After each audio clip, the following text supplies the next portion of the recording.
Okay, so I've always said that one of the most underrated things in setting up your workspace is having good lighting. I mean, you'll have guys who spend like 5 grand on their gaming PC, and the only sources of light in the room will be the monitor and the RGB from their computer. One of my favorite ways to fix that though has to be the screen mounted light bar. You get really nice, even lighting on the surface where your hands will be, and they don't take up any extra space on your desk, so win-win. And if you didn't know already, BenQ are kind of the ones who pioneered this category, and they just released the brand new ScreenBar Halo 2, which is probably one of the best, most complete lighting solutions for the desk that I've seen so far. And if you're not really familiar with the whole BenQ ScreenBar lineup, this sits at the very top as their Halo product, or at least the most expensive one that they sell at $180. And what separates this from the rest is that it includes a light source in the back in addition to the light bar in the front. Now, if you're new here, you might be asking yourself why you would want a light source on the back.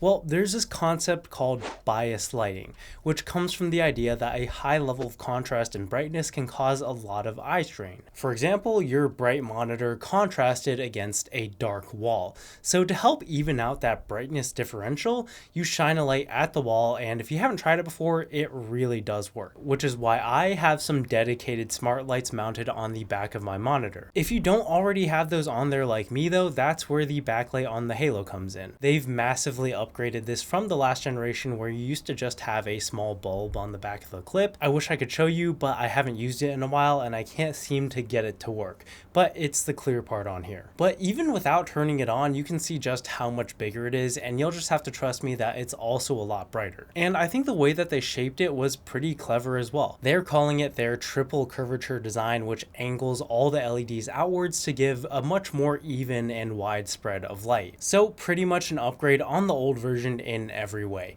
The only downside I found is with the bigger size and where they placed it, you can see the backlight from the front where you would be sitting, which just gives it a much bulkier, less elegant appearance. And it's not a huge deal, but I think it would have been great if they mounted the light a little bit lower so it could be completely hidden by the monitor and out of sight. Because I feel like one of the main benefits of these types of light bars are how clean they look, and this just takes a little bit away from that. Now, moving on to the main light bar on the front, we've got a couple of upgrades as well. First off, it's a little bit brighter. The last generation had a max brightness at 800 lux in the center, while this new version has a max brightness of 1000 lux. And having a little bit more is always better, especially since you can always dim it down. You can also change the temperature between 2700 Kelvin and 6500, which is way more than any reasonable person would need.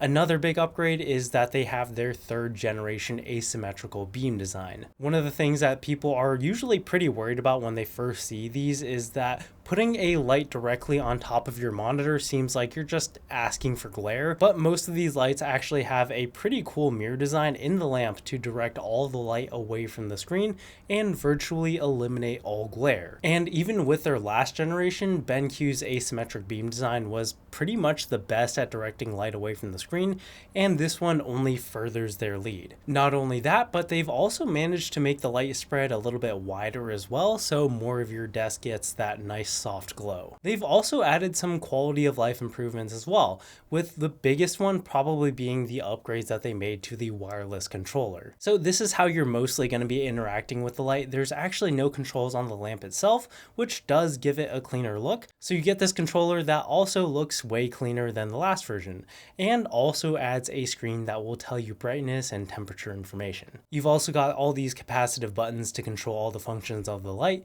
So we've got temperature and brightness, obviously. This next one that looks like an arrow controls if you want the front or back lights on, which is nice because if you're using this in an office and there's someone else working behind your monitor, it would probably be better to keep the backlight off so you're not blinding them. They also have this nice auto feature on here as well, which is nice if you don't want to mess around with the settings a lot. Generally, you're going to want brighter and cooler light during the day and warmer, dimmer light at night. And this has ambient light sensors in it to give you good light no matter what the conditions around you are. Personally, the auto feature feature always had the light a little bit dimmer than I would prefer, so I just keep it on manual, but I just tend to like stuff bright, so for most normal people, it'll probably work just fine. Lastly, they also added my favorite feature from the last light bar, the ultrasonic motion sensor. One of my biggest problems with the older light bars was that I would always just forget to turn them off because every other light in my room is wired to one switch and I would end up just wasting a bunch of electricity. But if you keep the motion sensing on, it'll automatically turn on when you walk in front of it and then turn itself off after you leave for a while. And overall, it's not perfect. Like sometimes if I'm watching a video and I'm not moving a whole lot, it can turn itself off while I'm still there, but for the most part, it works exactly how you would expect. Another huge upgrade is that the wireless controller is now USB-C rechargeable. Using AAA batteries feels so archaic at this point, and I'm just glad that they finally came to their senses. Especially since this is meant to live on your desk, I'm always gonna have access to USB-C, but I'm not always gonna have access to batteries. Also, one of the biggest issues that I had with the last generation was the old controller took a while to wake up every time you wanted to change something. Like you would need to press the button several times before it would actually wake up and detect what you're doing, but now it seems to always work on the first try, which is awesome. Also, the clamp that they have on here now is updated to fit even more monitors, and they claim it'll fit any monitor, which is awesome. I don't happen to have every monitor on the market, but it does fit every monitor that I have, even this super skinny OLED monitor that I have that most other light bars have a lot of trouble with. They even included this webcam attachment, which you used to have to buy separately. It just sticks on the top and gives your webcam a place to hook onto, which is nice because a lot of people are doing a lot of video calls nowadays. So overall, seems like another home run from BenQ. This is a great product. They took everything good about the last one and made it better.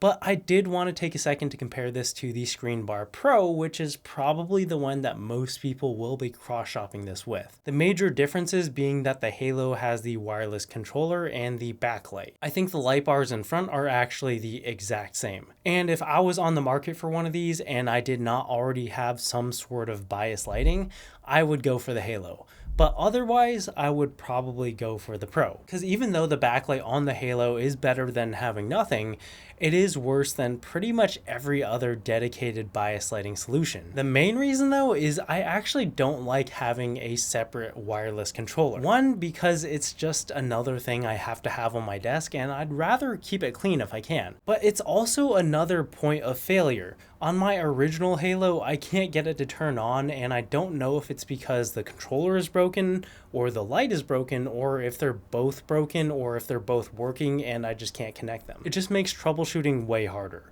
It is more comfortable to change the settings on the controller rather than reaching up and touching the bar, but I rarely need to change any settings, and with the motion sensing, I don't even need to touch it to turn it on and off. So having this controller puck is a little pointless for the way I use the light bar. And on top of that, the Pro is also $40 cheaper as well, so win-win. So for me, I'm gonna stick with the ScreenBar Pro, but like I said, if you don't already have some sort of bias lighting and don't plan on getting any, the Halo is probably the better choice.